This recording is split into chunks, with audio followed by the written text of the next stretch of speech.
তারাই রহমানের প্রকৃত বান্দা, যারা কৃপণতা করে না। বহুত কঞ্জুস আদমি হয়, অনেক কৃপণ মানুষ আছে। ওই যে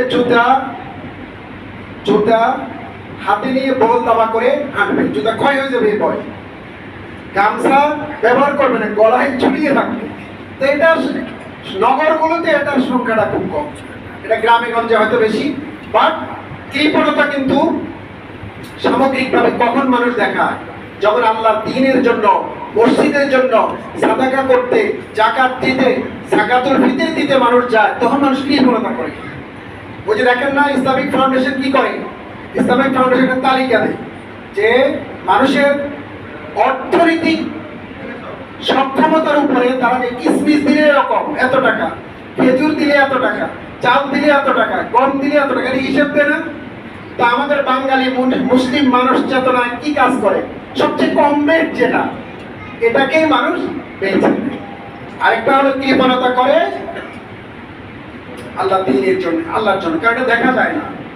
যদি আধ্যাত্মিক, যদি পিউরিফিকেশন মেন্টালি না থাকে, আল্লাহর সাথে যদি গভীর বন্ধনের সম্পর্ক যদি তৈরি না হয়, তখন মানুষ আল্লাহর হস্তে দিয়ে এটাকে জুলুম মনে করে, এটা আমার থেকে চলে যাচ্ছে। আর যদি আল্লাহর সাথে সম্পর্ক ডেভেলপ করে, তখন কি মনে করে? তখন সেটা মনে করে, সে মনে করে প্রিজার্ভ করতেছি, আমার দাদাও বেঁচে নেই, তার বাপও বেঁচে নেই, জগতে কেউ বেঁচে থাকে না, বরং আমি যা দেব পরবর্তীকালের জন্য এটা আমার থাকবে। 7 নাম্বার সবচেয়ে ইম্পর্টেন্ট, যারা শিরক করে না তারা হলো রহমানের প্রকৃত বান্দা। যারা শিরক মুক্ত, সবচেয়ে জগতে বড় পাপ, বড় গুনাহ হলো শিরক করা। এই শিরক সম্পর্কে সচেতনতা আমাদের সমাজে খুবই কম, খুবই কম। কথায়, আচরণে, ভাবনায়, জীবনযাপন প্রক্রিয়া, ইবাদতে মানুষ শিরক করে, বুঝতে পারে না। ওমা ইউমিনু আকসারুহুম বিল্লাহ ইল্লা ওয়া হুম মুশরিকুন। তাদের অধিকাংশ মানুষ ঈমান আনার পরেও এরা মুশরিক। ঈমান আনার পরেও মুশরিক, মানে মুসলমানের সন্তান, মুসলমানের ঘরে জন্ম লাভ করেছে, সালাতও পড়ে, যাকাতও দেয়, ফাঁকে ফাঁকে ইবাদত বন্দেগীও করে, হয়তো ভালো মানুষও, হয়তো সৎকর্মশীল, কিন্তু মাঝে মাঝে তিনি মাজারে যান, মাঝে মাঝে তিনি দরগায় যান, তার কাছে যান।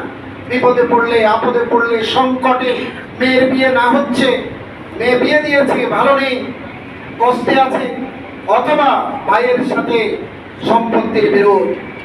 এই জগতে মুসলমান সমাজে সম্পত্তির বিরোধ 53% ক্ষেত্রে ভাই ভাই আপনজনদের সাথে। এটা শুধু প্রতিবেশীর সাথে নয়, শত্রুদের সাথে বিরোধ হয় না। এই অর্থনৈতিক